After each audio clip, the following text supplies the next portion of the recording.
alimento tem a sua composição nutricional. Nenhum alimento eu acredito que seja vilão ou mocinho. Eu acho que todos que são bem utilizados na quantidade adequada e para aquele paciente, para aquilo que ele precisa, maravilhoso. Por isso que tem aí o pessoal especializado para atender. Você pode compartilhar com a gente um caso que você tenha atendido e que tenha vindo com essa questão, né, de pegar uma receita já pronta, de não fazer uma avaliação prévia, de não entender como que é a vida, o manejo do animal no dia a dia? Sim. Olha, bom, a gente tem uma lista de casos, mas para mim o mais crítico é quando é filhote. Então, já peguei caso de filhote com má formação óssea, com aquela mandíbula de borracha, justamente por seguir uma dieta e, assim, não ter esse acompanhamento da curva do crescimento do filhote. Então, suplementação de cálcio, ou dieta com muita víscera. E aí, a gente consegue, então, isso é bom, que dependendo daquilo que está acontecendo, quando a gente só fornece uma dieta balanceada, tem uma melhora ali significativa. E não só dessas características de filhote, mas é muito comum pegar alteração gastrointestinal por estar fazendo dieta de internet. Alteração também em calcificação em tecidos moles, né? Vejo alteração renal em animais jovens que não teria justificativa, por exemplo, para ter. E aí, muitos dos exames depois que a gente consegue fazer acompanhando, a gente vê que foi puramente nutricional. E uma outra coisa que eu observo muito, né, é que muitos desses blogs, livros que fornecem essas receitas já prontas, eles usam, né, aquela proporção 2:1, né, que seria aí por volta de 50% de proteína, 25% de legumes e 25% de carboidratos, né? E a gente sabe que, às vezes, o animal ele precisa de muito mais disso, assim como nós, na linha humana, os animais eles precisam aí, né, de acordo com cão e gato, entre 44, 46 nutrientes, né, para a gente considerar ele que ele realmente tem uma nutrição adequada. E aí, quando você coloca essas receitas, né, que a gente chama, né, de 50, 25, 25 ou 2:1,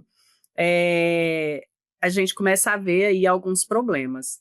Então, o que eu queria? Eu queria que você abordasse um pouquinho, falasse aqui para os nossos ouvintes um pouquinho sobre essa modalidade, né? Se ela é correta, se é seguro usar e quais seriam as implicações.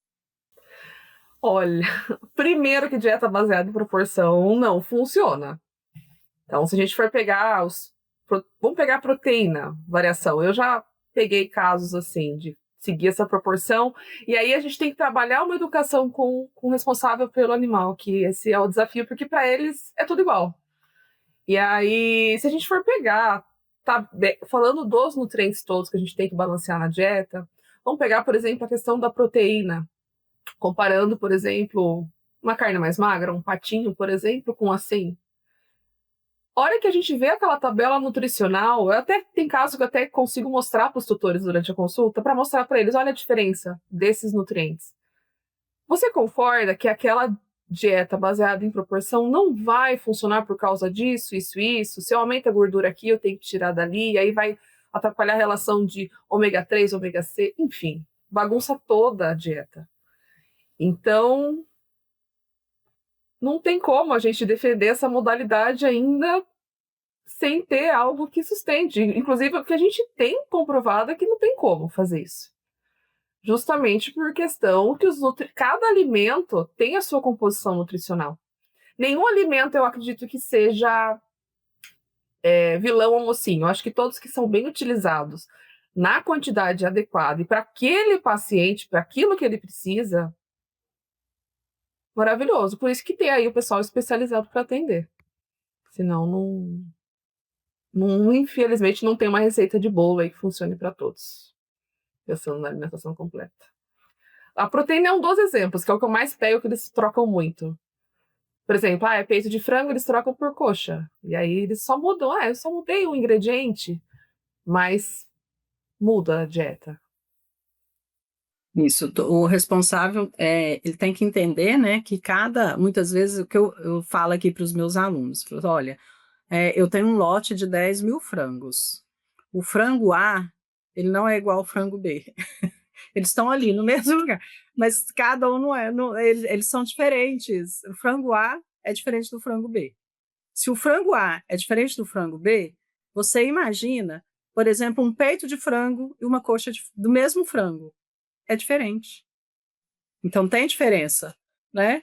É bem assim, para eles poderem entender. Gente, é porque cada um tem a sua conversão alimentar, né? Cada um vai ter a sua individualidade, né? A sua fisiologia que é individual, né? E as partes desse animal também são diferentes. É justamente isso que você falou, essa troca muitas vezes, né? Ah, porque é tudo bovino. Aí eu pego um patinho, pego um acém, eu pego um contrafilé. É claro que eles vão ter composições diferentes. Então é mais ou menos isso mesmo, né? E aí ainda, né? Seguindo aí essa linha, né, dos nutrientes que devem estar sempre bem balanceados numa alimentação equilibrada, balanceada. Como que a gente fica sabendo se o nosso animalzinho de estimação ele está recebendo realmente todos os nutrientes que precisa de acordo com os diferentes tipos de alimentos? E aí eu falo, né, tanto o alimento comercial quanto o alimento natural, né, o caseiro, o natural cozido. Uhum. Bom, todo animalzinho que passa por avaliação nutricional, a gente, independente se seja, isso que é muito importante a gente falar do alimento comercial ou alimentação natural, a gente tem software que auxilia em fechar todos esses nutrientes que eles precisam de maneira balanceada. Então, a gente consegue ver, baseado naquela condição de vida, então, aquilo que ele precisa, se está atingindo aquele requerimento nutricional. E assim, mas eu preciso passar todo. Meu cachorro vai comer, por exemplo, ração. Precisa passar por uma consulta nutricional para isso? As empresas têm a tabela nutricional lá, de acordo com o gasto energético, né, de cães e gatos. E lógico, aqueles alimentos são completos e balanceados. Então, se eles estão ali, foi passado por uma validação aquilo. Se é aquela quantidade, aquilo está fornecendo todos os nutrientes que eles precisam.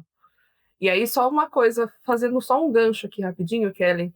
Uma das coisas que eu percebo é quando o cão ou o gato está com sobrepeso ou obesidade, uma coisa que o tutor ele não pode fazer por questão dos nutrientes é oferecer, diminuir a quantidade do alimento. Então, ele tem que trocar. Por isso que a gente tem um alimento coadjuvante para perda de peso, que é uma distribuição de nutriente diferente, que é um erro comum que eu pego deles também. E aí sim, eu estou suprimindo os nutrientes essenciais que eles precisam. Se eu faço aquela diminuição. Não compreendo. Se eu faço aquela diminuição de quantidade abaixo daquilo que aquele alimento fornece. E mesma coisa o inverso. Se eu dou em excesso, eu também estou predispondo ao excesso de peso, obesidade.